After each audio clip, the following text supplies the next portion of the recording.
আসসালামু আলাইকুম। আশা করি আপনারা সবাই ভালো আছেন। আমিও আলহামদুলিল্লাহ ভালো আছি। আমি এখন যাইতে আছি গরুর বাজার। এটা উখিয়ার গরুর বাজার। আর এই রাস্তাটা হচ্ছিল মূলত পাহাড়ের পাশ দিয়ে রাস্তা। পাহাড়ের ভিতরে যে রাস্তাগুলো আছে আসলে অনেক সুন্দর লাগে। সো ভিউয়ার্স, আপনারা আমার সঙ্গে থাকুন এবং আমার ভিডিওটি অবশ্যই লাইক, কমেন্ট, শেয়ার, সাবস্ক্রাইব করতে ভুলবেন না। কারণ আমি আজকে আপনাদের এই উখিয়ার গরুর বাজার সম্পূর্ণভাবে দেখাবো। আর আমি চাইতেছি যেহেতু গরু কেনার জন্য দেখবো আজকের বাজারটা কেমন। যদি বাজারটা ভালো থাকে তাহলে আমার গরু কিনতে পারবো। আর যদি বাজারটা একটু বেশি থাকে তাহলে আমাদের বাজারের ভিতর হলে গরু নিব, না হলে আমরা আবার রিটার্ন বাসায় যাব।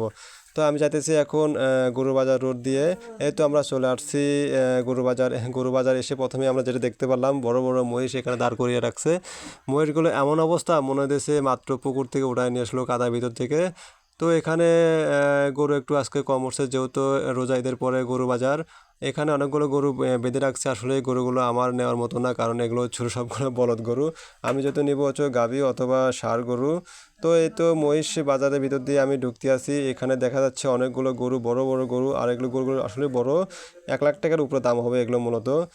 1 লাখ থেকে 1.5 লাখ 2 লাখ টাকা পর্যন্ত গরু আছে এখানে। তো আমি নেব মূলত, আমার বাজার হচ্ছিল অল্প 55 থেকে 1 লাখের ভিতরে। তো যদি গাভী নেই আমি 50 থেকে 60-এর ভিতর নেব। আর যদি ভালো ষাঁড় গরু পাই 70 থেকে 65-র ভিতর নেব, কারণ সামনে যেহেতু কোরবানি ঈদ, আমাকে অল্প দামে কিনে অল্প লাভে বিক্রি করতে হবে। তো এখানে একটা গরু দেখছিলাম, এর গাভী আমি এটা 50,000 টাকা দাম বলছি, দেয় নেই, দেখি কী করা যায়। নেক্সট টাইম আরও গরু আছে, তবে পছন্দ মতো গরু পাইতেছি না। সবগুলো গরু দাম অনেক বেশি এই বাজারে।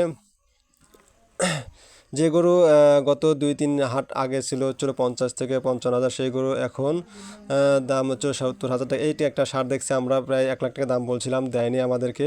তো লাস্ট পর্যায়ে দেখি কি করা যায়। আমরা বাজারে সম্পূর্ণ থাকবো, এখানে সম্পূর্ণ সময় থাকবো, কারণ হচ্ছিল অনেক সময় সন্ধ্যার সময় আমরা গরু কিনতে পারি। সো ভিউয়ার সকলে ভালো থাকবেন। আসসালামু আলাইকুম।